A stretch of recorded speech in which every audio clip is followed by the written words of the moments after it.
I love building interesting decks, and so when we design cards, we look for cards that maybe by themselves are a little bit weak or do something a little bit strange that when used in other combinations get you something really interesting. Cards like that are wonderful, and those are some of our favorite cards to create. Cards that make you feel smart when you figure out that combination that makes your deck work perfectly.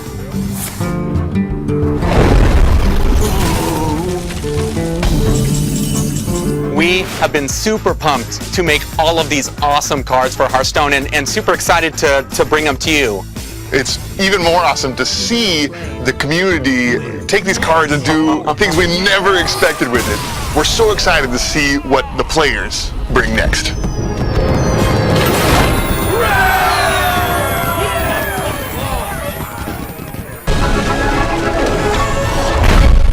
Hearthstone, Heroes of Warcraft. All right, and now we are heading on over right now to Hall D for the Hearthstone panel. Enjoy it live right here on DirecTV. Welcome to the Hearthstone Fireside Chat. Your hosts are Eric Dodds and me, Ben Brode.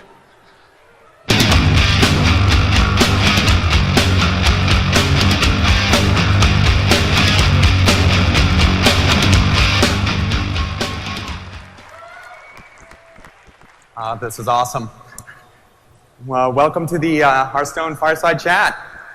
So before I jump in, I wanted to say because this chat goes a little bit long, we're actually not going to be able to answer questions at the end. But myself and other members of the Hearthstone team are going to actually be at the community booth on and off. So we'd love to talk to you if you swing by and talk to us there. So I'm kind of going to give you an overview of the things we're going to be talking about today. And initially, we're going to talk about kind of what Hearthstone was about, how it started, what the team was about, sort of where it came from, and then we're going to move into the road we took to making Hearthstone, because we made sort of a lot of crazy and interesting decisions and choices along the way, and some of them we really liked and kept, and some of the other ones we kind of left by the wayside, and Ben's going to be talking about that. We're going to be talking about what it takes to make a great card for Hearthstone, sort of both with the existing sets, the basic and expert set, but also going forward what we're looking for in a great card. And then we're going to go into some of the stuff you'll probably be pretty interested in, sort of where we stand today, some fun numbers, talk about the metagame a little bit, what class is best, and then lastly, where we're going. And with where we're going, it's going to be both the next couple of months and sort of the things we'll be doing in the next patch or two, and at the same time we'll be talking about sort of 2014 and sort of our larger goals for the game as a whole, sort of philosophical. So who we are is, I'm Eric Dodds, I'm the lead designer on Hearthstone, and this is Ben Brode. He is the other half of the Hearthstone design team. We're not a very large team, but Greetings. there we go. And one thing I wanted to clear up really quickly is that there's often a perception that the people who come and stand up here are these superhuman people who basically make the whole game by themselves. And that is absolutely, well, it's actually never true.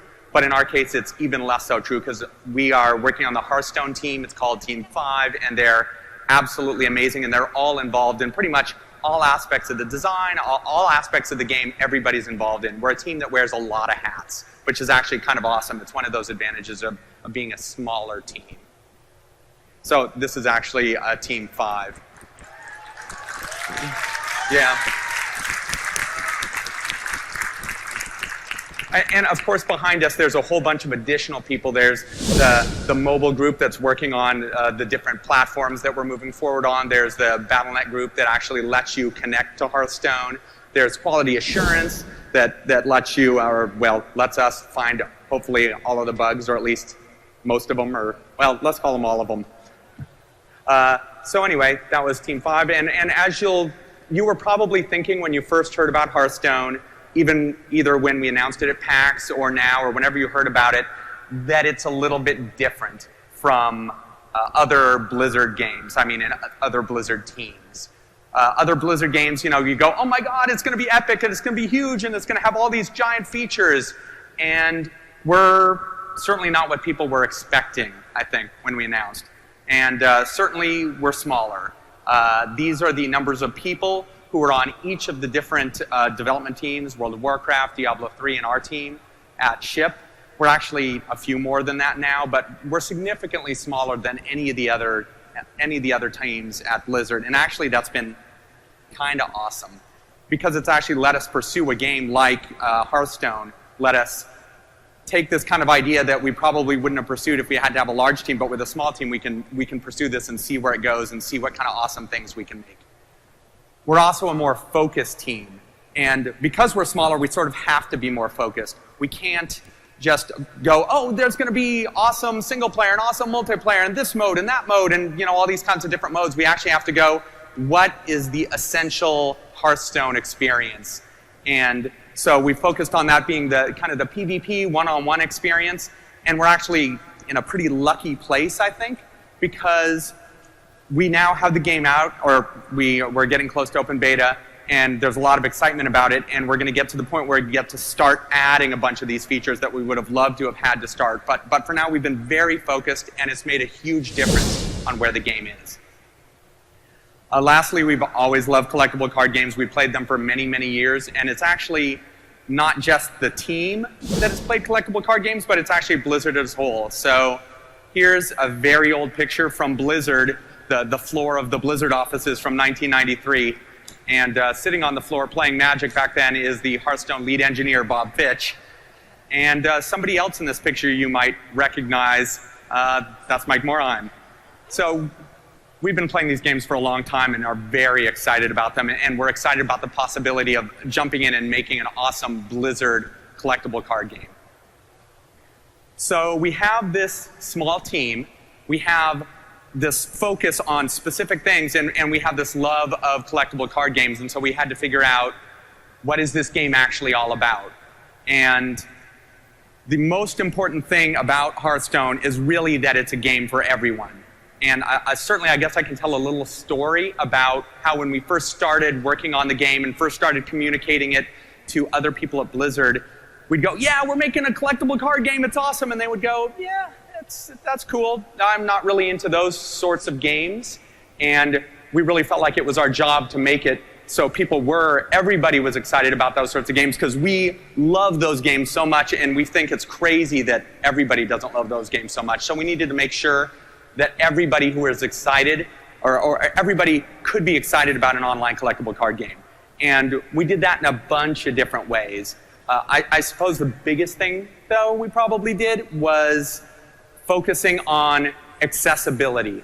So if you look at a lot of the traditional collectible card games that are out there, you kind of want to have a friend teach you how to play the game, and there's complicated rules, and you look at the cards, sometimes they feel like they're written in a different language a little bit, and we wanted to remove all of those barriers and make it so that everybody could jump in and have that game. So those were the sorts of things that we were focusing on to make it a game for everyone. At the same time, we needed to make sure that the game was deep, because it'd be crazy if we just made it super simple and then there was no depth to the game. You played it for a week and you were done. And actually at Blizzard Entertainment, that's the sort of thing that we do for all of our games. You can sort of expect all of our games to be played for weeks and months and years, and we absolutely intend that to be the case with Hearthstone. So anytime we were working on a game system, we were talking about, hey, how can we make it more accessible? And we would look at that and go, are we removing an element or simplifying out an element that made it less deep? And if so, we would either figure out a way how to put that element sort of in the game again, or we'd figure out a different way of just keeping that element in the game. So we made sure that the game stayed deep while we removed a lot of the complexities of the game. We also needed to make sure that the game was physical. I mean, both Ben and I have know the feeling of you open a physical pack of cards and you spread them out in your hand, and it's one of those awesome feelings to just have it feel very physical. And it actually seems a little bit crazy that I'm talking about this, because I'm saying, hey, make it physical is the thing, but it's a digital game. What are you doing? I mean, it doesn't even make sense.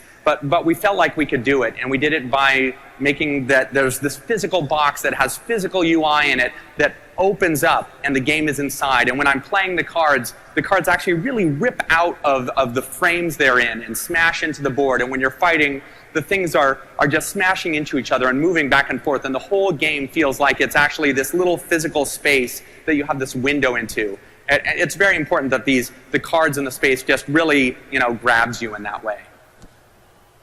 We, of course, since it's a World of Warcraft game, we have to make sure that there's flavor to it as well, that great World of Warcraft flavor. And it's actually been awesome for us because the World of Warcraft has such a rich universe, so many different characters, so many different places, and so many different attachments that all of you guys have to all of the different parts of the game. So that part of it has been awesome. We've been able to go, let's take the great flavor of World of Warcraft and just bring it into our game.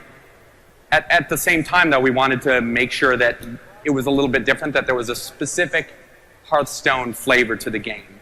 And so what we did is we sort of took the basic recipe of World of Warcraft, which I sort of think is sort of like 2 parts epic and maybe 1 part kind of whimsical fun, kind of the silly side of it, but it's really more on the epic side. And we added, a few more dashes of charm and whimsy to try to really make that pop, and maybe even a dash of irreverence if you read some of our flavor text. So what that meant was that, here we go. First failure on stage, yes! So what that meant was when we were talking about the charm, that we wanted to really bring the charm that from other games that we talked about a lot, like PopCap. We talk a lot about PopCap games and Peggle and how anytime you do anything in those games, a fun, exciting thing is happening and a fun, whimsical thing is going on, and really imbuing that in the recipe for Hearthstone. So, the basis flavor is World of Warcraft, and then sort of our own special blend of charm and whimsy added onto it. We needed to make sure the game was playing fast, because frankly, nobody has tons of time to play. Well, actually, okay, we probably have lots of time to play games, but it's better off if you only have, I have 10 or 20 minutes so I can fit in a game here, fit in a game here. Especially if you're talking iPad, you definitely need these games to play pretty quickly. And if you talk about traditional collectible card games, they're awesome, but they take often 20 to 30 to maybe more than that minutes. And we needed to make sure that the game played very quickly. And we did a number of things to make those changes. For instance, one of the biggest things I guess we did is we took mana crystals and we made that the base resource model. So instead of resources being in your hand and I sort of have to choose which resource out of my hand I'm playing into play, you get a mana crystal each turn at the start of the turn. And not only does it speed things up because you're not making that early decision, which often isn't super interesting, but also what it means is the game actually very quickly gets to the climax of the game. So you very quickly get to 8 or 9 or 10 mana, and you're dropping Ragnaros on the table, and big things are happening, so the game isn't going too long. Lastly, we needed to make sure whether or not you win or lose the game is still fun. And certainly, you like to win. Even if you win the game a lot, though, or win a lot of games, you still actually lose the game a fair amount. And we wanted to make sure that when you had that experience, it was still a fun experience. And some of that we actually call back to the previous slide of making it play fast. Because if a game plays fast, if it only takes 8.5 minutes to play, maybe you don't mind so much getting beat, you're ready to jump in there again. But there were actually some specific mechanics that we did to make it play fast, or to make it still fun when you're losing the game. There's a bunch of traditional collectible card mechanics that are super fun to play if you're the one choosing that mechanic and you're doing it to the enemy. If I'm making my enemy discard cards, it's pretty awesome. If you're on the receiving end of that, it's pretty non-awesome. And so we wanted to make sure when you are in that experience, or we removed discard because we wanted to make sure that if you lose, you're not losing because your opponent was taking away all of your options and you're just like, yeah, I'm just hanging out, watching my cards being discarded. Sort of same with resource destruction. And I guess lastly, one of the things is about making it fun to win or lose is baked into the very essence of Hearthstone, and that is that something I guess I call little victories. And what a little victory is each turn, very often at the start of your turn, you're looking in Hearthstone, you're looking at the enemy's board, and you're saying, I'm in big trouble. They've got a bunch of minions out, I don't have a solution for this, and then during the course of your turn, you figure out this puzzle, you destroy all of their minions, you got a bunch of minions out on your own, and you had a victory there, and because the game goes back and forth so much, you actually really get to have a bunch of little victories along the way to the final, whether I win or lose. And again, of course, it's better if you win, but if you lose, at least you had a good time losing, or maybe a less bad time. So those are the basic sort of tenets that we were going for with Hearthstone. And next we're going to talk a little bit about making the game. There were some interesting paths we went down, and give you some insight into what was involved when we were actually creating Hearthstone. And Ben Brode is going to let you know how that went. I'm so excited to tell you guys about, thank you, about us making the game and some things we tried in development of Hearthstone. And one of the things that it helps us get to a really great place is iteration. We often try things that aren't that fun, and then we realize they're not that fun. We try something new and different. And we did a lot of prototyping for Hearthstone. We did paper prototypes where we tried some things with physical, like paper cards that we printed out. And we did some web prototyping as well. And here's an example of a physical prototype we tried just to try some kind of crazy UI thing. We wanted to see if you could play a card game without a bunch of text in the battlefield. And so we cut out just the art and tried to play a game with just the art of the cards and said, oh yeah, this actually works. Let's cut text out of the battlefield and we use that in the game. Here's another physical prototype we tried. Actually, one of the things we wanted to do with Hearthstone is have heroes that represent heroes in Warcraft. And we wanted to make them feel really powerful, and so one of the things we tried was you could equip a hero with weapons and armor and hide him in a fortress.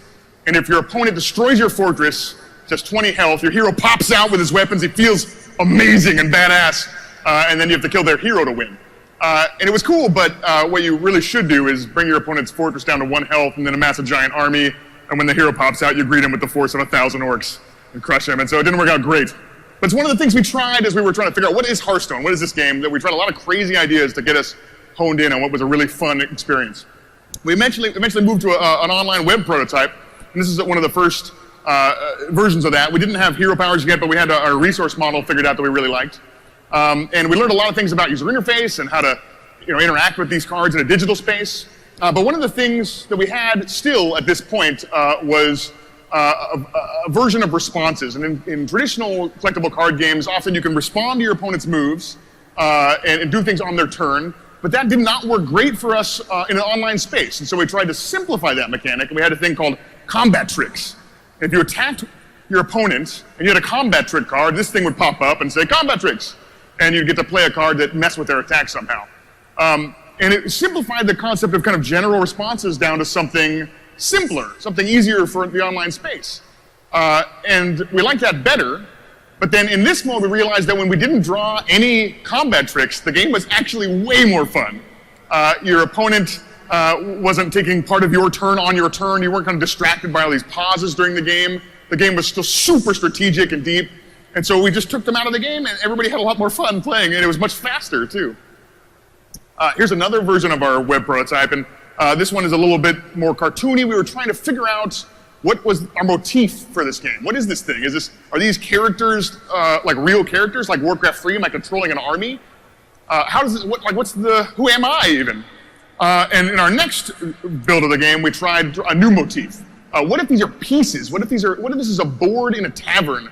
What if this actually takes place in the world of Warcraft? And so we tried that next. This is an early version of that prototype.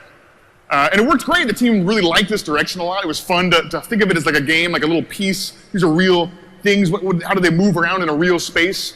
And actually, this is one of our final versions of that web prototype. You could see actually how far we took not only the game mechanics, but the user interface. Even in this web prototype, we did lots and lots of iterations to try and get as close as possible before we started full development. But once we did, here's an early version of that. This is one of our first takes at a 3D environment. This is a board we tried early in development from Blackrock Mountain. But we had to do a lot of discovery. What does it mean to play this game in 3D? Like, how do these pieces move? It's very different coming from what we prototyped in 2D. And this is one of the first versions of the game running in our final engine. This is kind of where we started on our path to what Hearthstone is today. But one of the things you can't quite tell from all of these screenshots is how the card set evolved. We tried lots of different mechanics and lots of different things that we thought might work or didn't. A lot of them didn't work. But we really wanted to explore what it means to be an online-only game. What kinds of things can we do in this space that we never dreamed of before? And so we tried a couple of things. A lot of them really worked well, like Thoughtsteel, Nozdormer, and King Mukla. These are cards that are much harder to do in a physical space that worked great online. But there was some things that we tried that did not work out very well, and here's a couple examples of those. Here's the Devouring Ooze, which gets stronger for each game you lose in a row. Didn't work out great. Here's the Auto Pecker, which deals the damage to any player who mouses over it. And here's the World Flipper, which flips your opponent's screen upside down. So these did not work great, and we cut these out of the game. I know they are awesome, but it didn't work so good. So we also worked a lot on the deck builder. This is a thing that's actually really complicated for players who are new to card games. There's a lot of data. You have to look through all these cards and try and get your favorite 30 cards together in a deck. So we tried a lot of things to try and boil this experience down into something a little simpler. Here's some examples of kind of an early deck builder. This was a little overwhelming for new players. This didn't work great. And we tried to make the deck feel more physical with this version here. We tried a lot of things. These are all actual working prototypes of our collection manager and deck builder. Although this is just a mock-up, we tried to make the cards feel really physical. It feels like a real jumble of cards. Not very functional. And then actually, here's a version that's a mock-up of actually kind of a little bit closer to where we ended up. We're actually really worried about the deck list here. It's the first time we've done a deck builder like this because it doesn't feel as physical as this jumble of cards. And we were worried that we tried to keep everything so physical in this game that this would be kind of a detachment from that. But one of my favorite stories about development of Hearthstone is the Arena. And the Arena comes from a mode that we love to play in traditional card games called Draft. And the way that Draft works, if you've never played Draft, is you get 8 people sitting around a table and you give them each a booster pack. And then you choose one card from that pack and add it to a pool of cards you're going to build a deck from. You pass the rest of the cards to the guy on your left. He takes the card out and it goes around the table and everybody kind of chooses cards from packs until they have a big enough pool to make a deck from. And this mode's awesome, but it takes a while though. It takes a few hours to draft and build a deck and play the games with the people at the table. And so having a really multi-hour experience online for a game like this didn't feel great. And so Hamilton Chu, executive producer of Hearthstone, said, what if we could take this exciting mode and split it up over a longer period of time? What if we could do this asynchronously? What if I could come to the table and draft a couple of cards and pass those along, and then if my cards aren't ready for me, I'll go away and make dinner and then come back and do a little bit more. And that would obviously take what's maybe a 4-hour experience and make it like a 20-hour experience. There's something genius there. It's a cool idea. What if we could take this fun mode and make it playable online? And so we tried this idea. We give you a pack of cards. You choose one card from that pack, and then you go up to the wall where we've stapled a bunch of envelopes full of packs, and you swap the cards that you have left with the envelope that has those cards in it stapled on the wall. And then you take one card out of that pack and then go again, swap it with the card that has the pack that has 5, and so on. And in this way, you're actually drafting with people who have gone before you down the line of envelopes. You take one card from each pack, and the guy comes after you takes one card from each pack, and so on. And what's great about this is that you can play with any number of players. You can have 1 player drafting or 17 players drafting, and there's always this wall of things. You can come in on the weekend by yourself and draft a deck. And so we really liked how it made the drafting process feel really asynchronous, and you could do it in any time. So we knew that was cool, but there still was some stuff that we felt like we could do better about this drafting experience, because when you first get your pack, this is what you see, and you have to choose one. It's kind of overwhelming. There's a lot of cards there. You have to figure out what class you're going to play, and there's so many good choices in that pack. And what's worse is that as people choose cards out of this pack, there's no choices left. I'm playing Warlock, and you pass me a Priest card, a Paladin card, and a Druid card. What do I do with this? And it's not as fun as it was earlier in the draft. And so we played this mode a lot, and we felt, when is it most fun to get past a pack of cards? And we felt like really it was most fun when you had 3 choices. When there was 3 cards that were good for your deck that you were trying to choose which one is best for me. We said, what if we just give you 3 good choices? What if we just take 3 cards that you can play, so we'll only give you Warlock cards and generic minions, and you just look at those and say, what's best for my deck? And we tried that. Obviously, that is kind of where Arena ended up, is we give you 3 choices, you choose one 30 times, that all ends up in your deck. And it was really fun. It was that experience of choosing your deck as you go on the fly in a limited environment. And it was really fun. Once we had this mode working, the team really got excited about it. We played it all the time. Even though it doesn't really bear any resemblance to draft anymore. It's kind of got this core, like, choosing my cards thing, but it's pretty different. So we didn't want to call it draft anymore, and eventually, through a couple of name changes, ended up at the arena. But that's kind of how it was born. That was the story of how we weaseled our way through all these different iterations into what is now the arena. So that's all that story about how we kind of made Hearthstone through all that iteration. And I'm going to pass it back to Eric Dodds to tell you about how we make a card.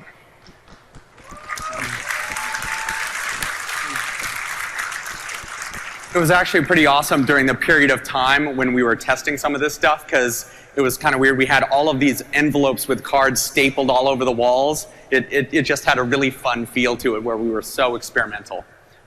Anyway, so we're going to talk about making a card and sort of our philosophies about what makes an awesome card in Hearthstone. And I guess it's a little bit different than in some other games. First off, the card has to be easy to understand. And quite simply, what that means for us is the first time a new player reads a card, they have to instantly know what that card means. So I see a card, look at it, and go, oh yes, that's exactly what that card means. And that's important for a couple of reasons. The first reason is, of course, I just opened a pack or won a card somehow, and I look at it, and I want to instantly look at it and go, how is that going to work in my warrior deck or whatever, and have my brain start churning with all these cool ideas for how I'm going to incorporate it into that deck. But actually, it's a little bit more important than that, in that when you're playing against another person, because remember, we want these games to play fast, I'm playing against another person, they play a card I haven't seen, I actually want to instantly go, I know what it is, I've never seen it, but I know how it works within the game, so the game just keeps right on going because I kind of get it. And so actually, anytime we find a card that a new player doesn't get it the first time they see it, we talk about how can we change the text? Maybe we have to change the design. I mean, we've changed the design on tons and tons of cards that felt a little bit too hard to understand. So let's look at a pretty simple card in Hearthstone, Whirlwind. Costs 1, deals 1 damage to all minions. And even a card as simple as this, we actually spent a fair amount of time talking to.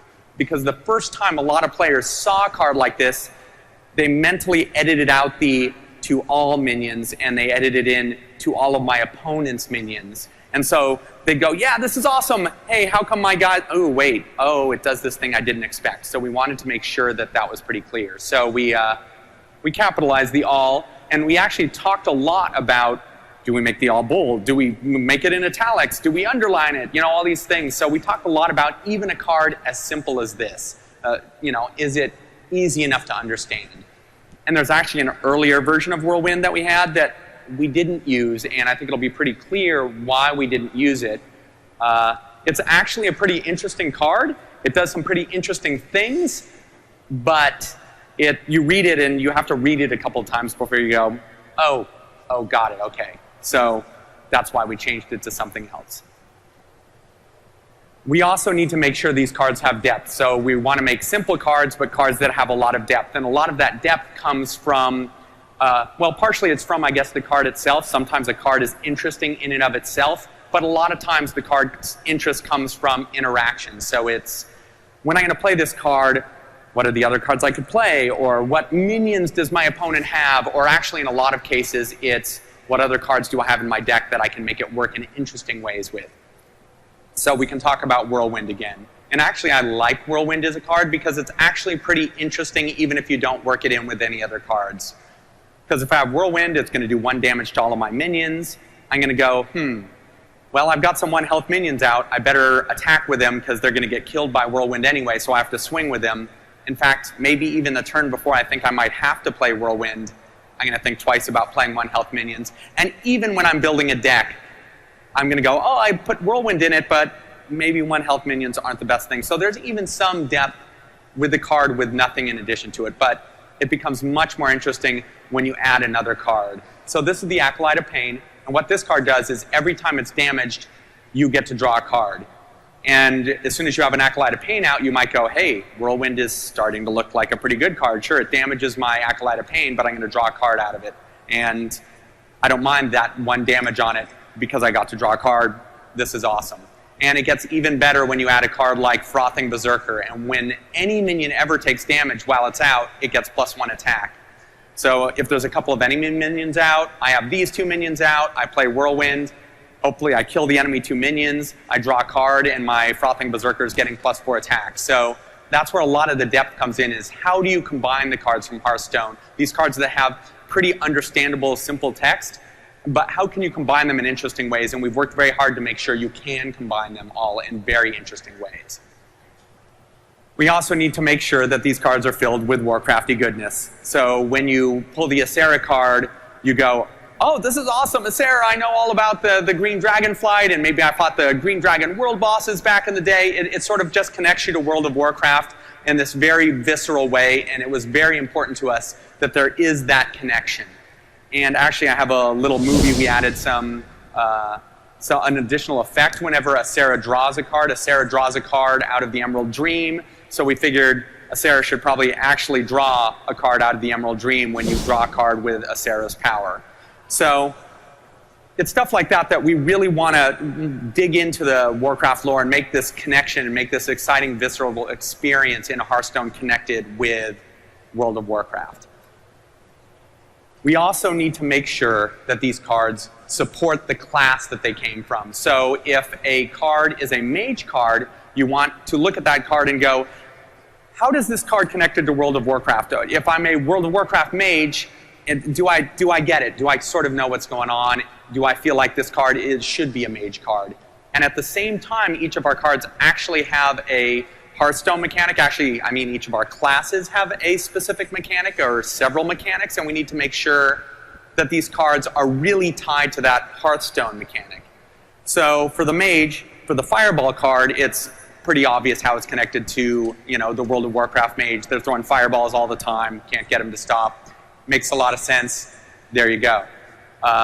You might, though, look at it and go, well, where's the interesting mechanic as far as attached to Hearthstone? And it costs 4 and deals 6 damage, which is actually very efficient damage-wise, so that's how it's sort of connected to Hearthstone. Mages are good at efficient spell damage, and Fireball is awesome. We also do this some with things that aren't even spells. So this is a rogue card, the Defias Ringleader. If you play World of Warcraft, you know about the Defias Brotherhood. It makes a lot of sense that it's a rogue card because it's a pretty roguey organization. And if you look at the Hearthstone side, it has this combo mechanic, and you can only find the combo mechanic on rogue cards. It's specific to rogues. And how it works is if I've played another card before I play the Defias Ringleader, or before I play any card with combo, the combo effect is triggered.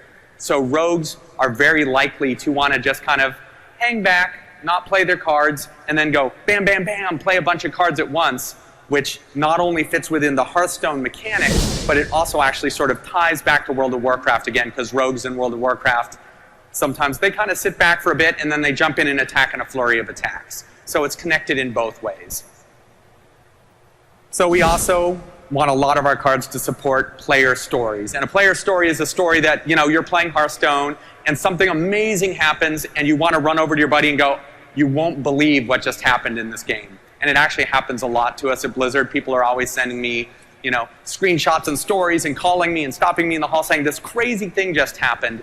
And so I'm going to talk a little bit about a story that actually happened with Millhouse Manastorm. And it's actually from one of the streamers that's participating in the Innkeeper's Invitational, Noxious, who this got passed all over around the office like a week or 2 ago, something like that.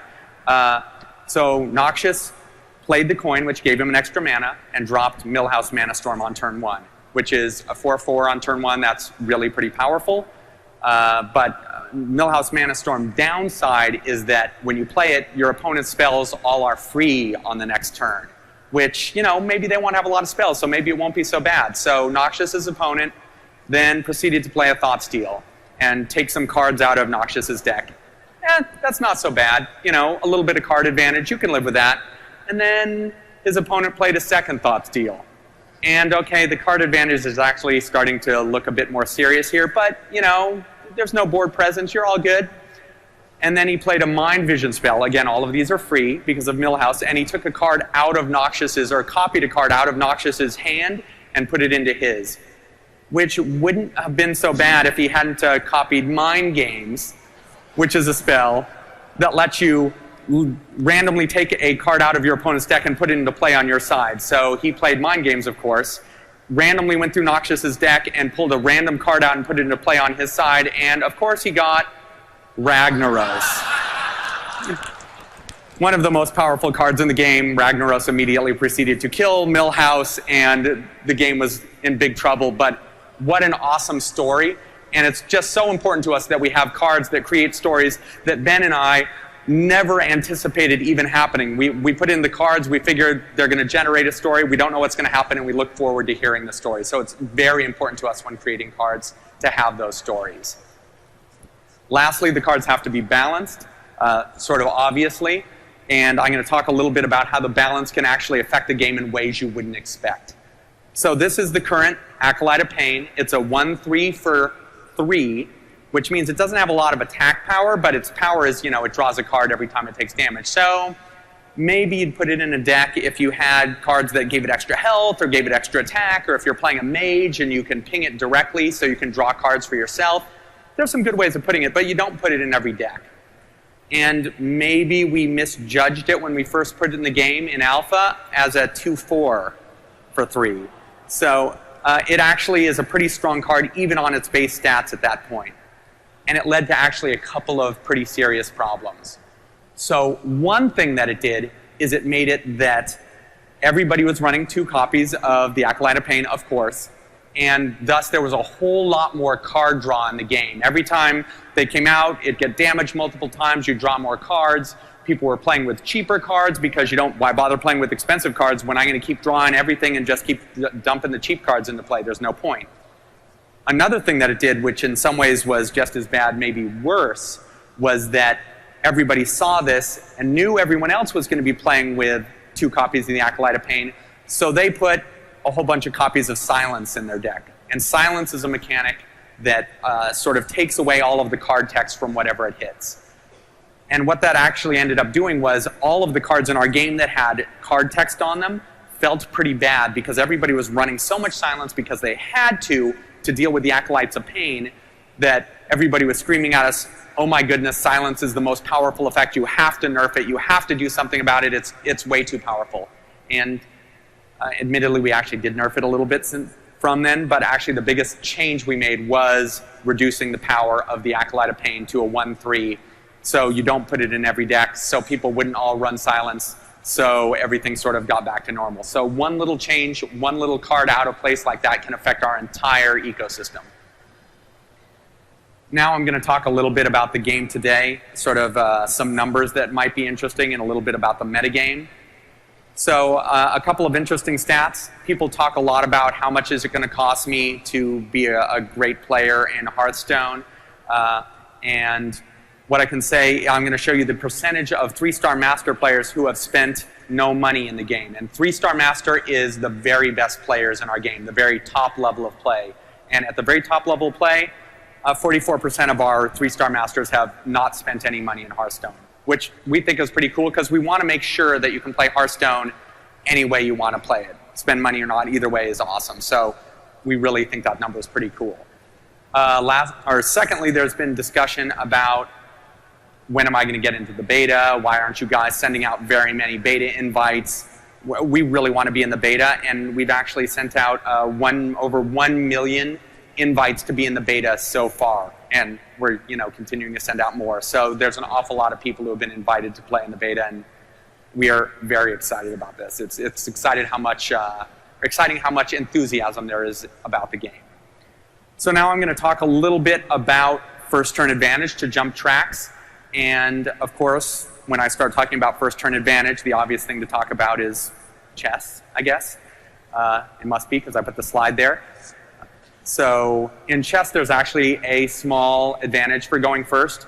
And we think that's a very, very good thing. It feels right if you get, oh, I flipped the coin, I go first, and I have a small advantage. So in chess, it's sort of generally accepted that it's sort of 54-46. I mean, there's various discussions about exactly what it is, but that's mostly what it is in chess.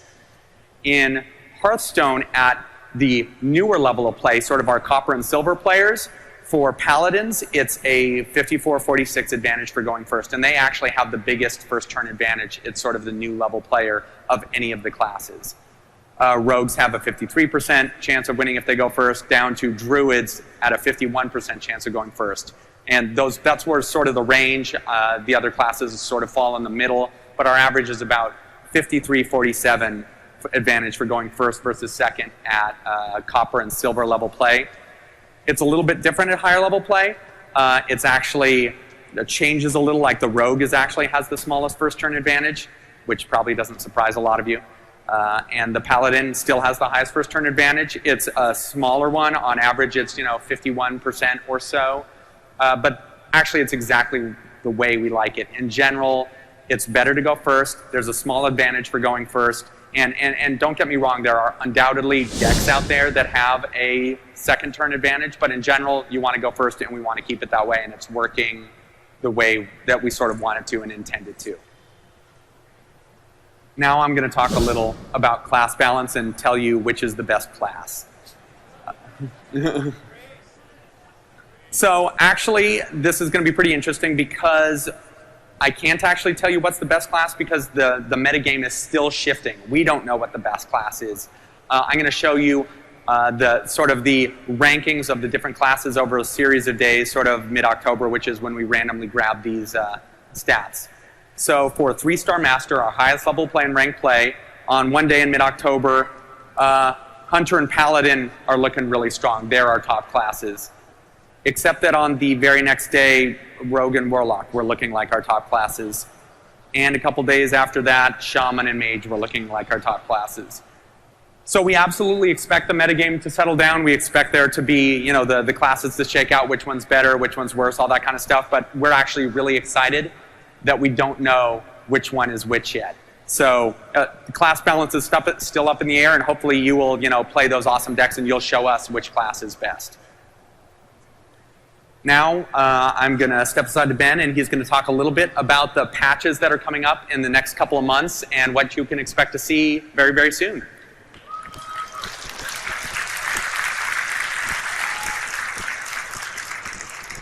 I'm super excited to tell you about what's coming in these upcoming patches. There's some amazing stuff coming up.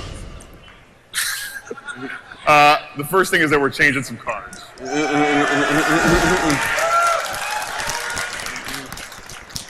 We're changing Mind Control. It's a little frustrating to play against Mind Control. So we're going to make it cost 10.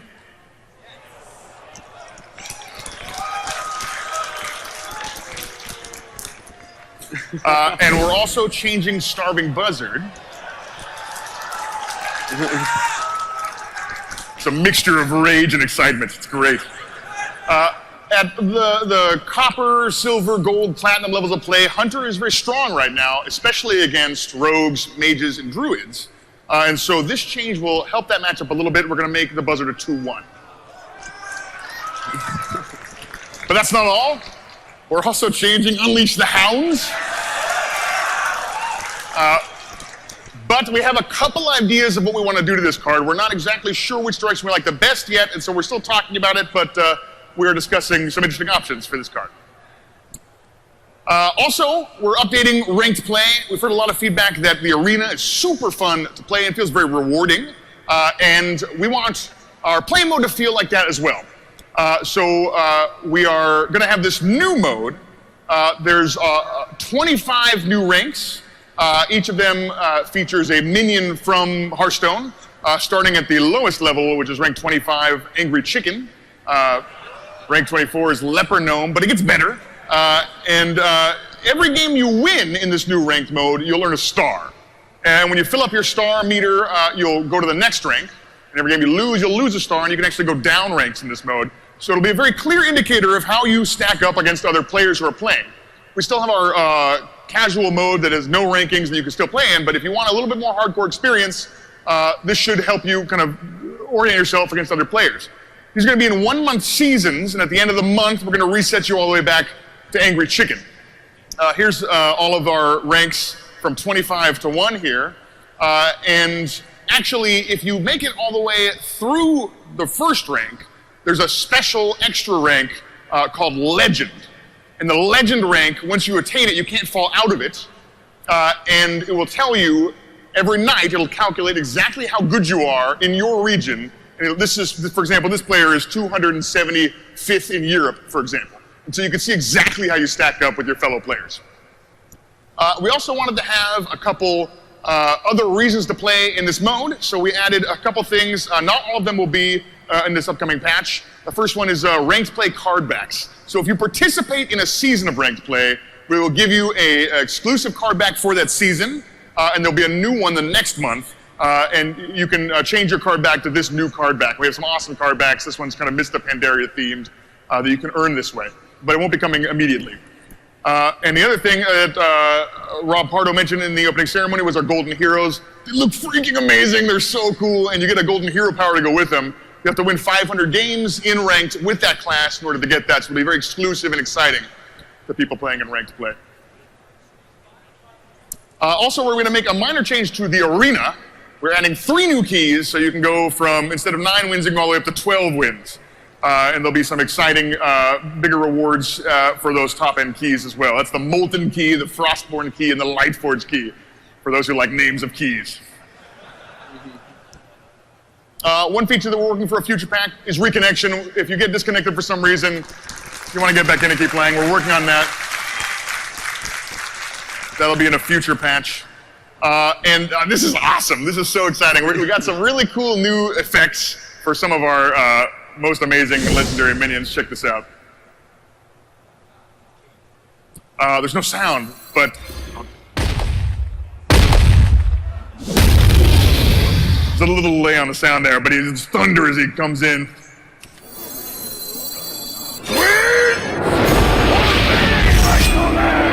So some pretty awesome new effects for some legendary minions.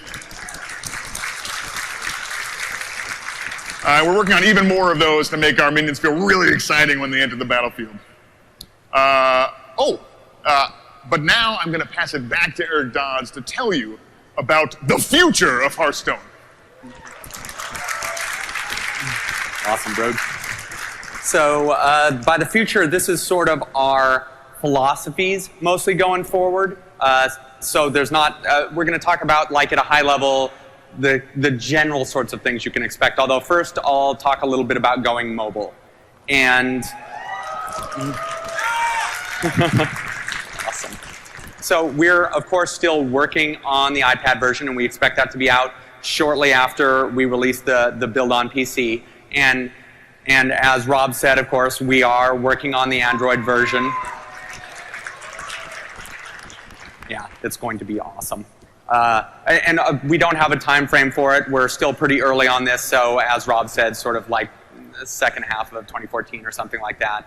And we're also we have it on Windows 8 Touch. Actually, if you want to play it on a touch machine on the show floor, if you go to the Intel booth here, you can play it there. They have the touch version of it playable there, so go check it out. It's really cool.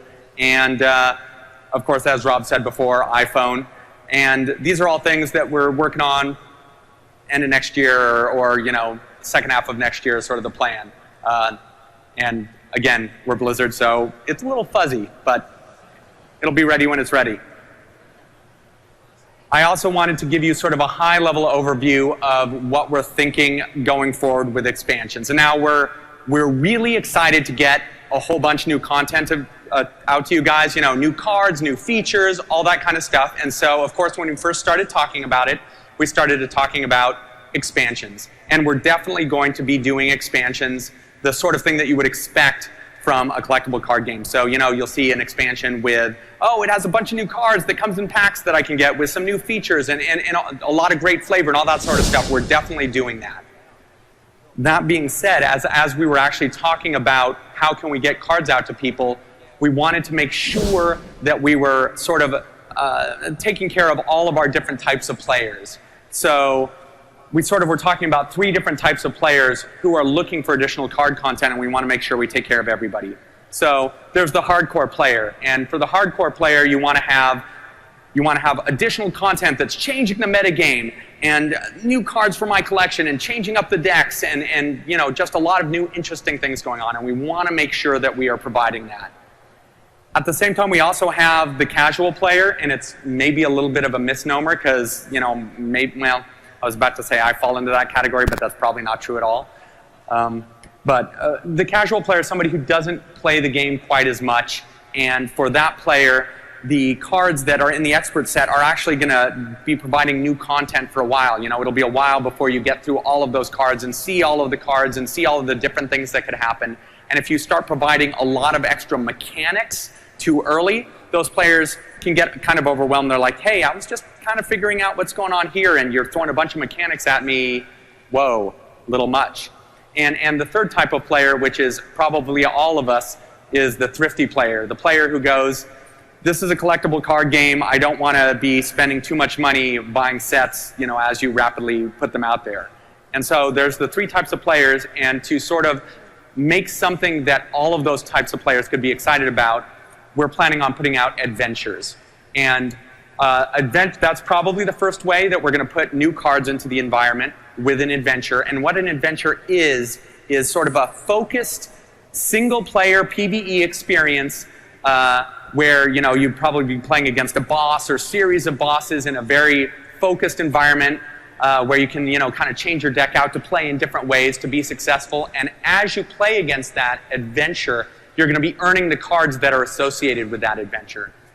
So imagine 20, maybe 30 cards that are associated with an adventure, and they are going to be cards that absolutely change the metagame, because we're paying attention to that a lot, and we'll make sure that these cards are going to shift the metagame, but they're not going to be cards that specifically have crazy new mechanics in them just yet. Those we're saving for sort of the expansion side. So what you can expect is us to put an adventure out there, and then maybe an expansion, and then, you know, we're still sort of figuring our way, but that's the kind of thing that you can expect going forward. So the great thing about adventures is we can get them out pretty quickly. We're going to have PvE content in them.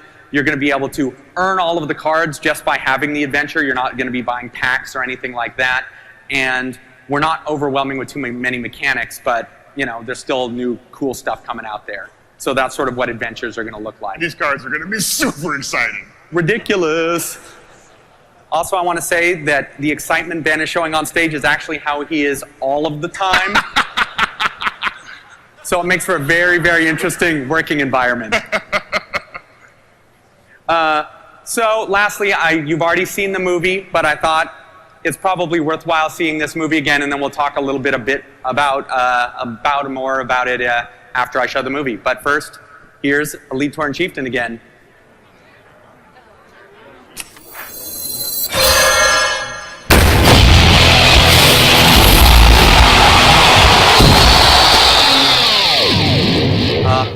This is awesome.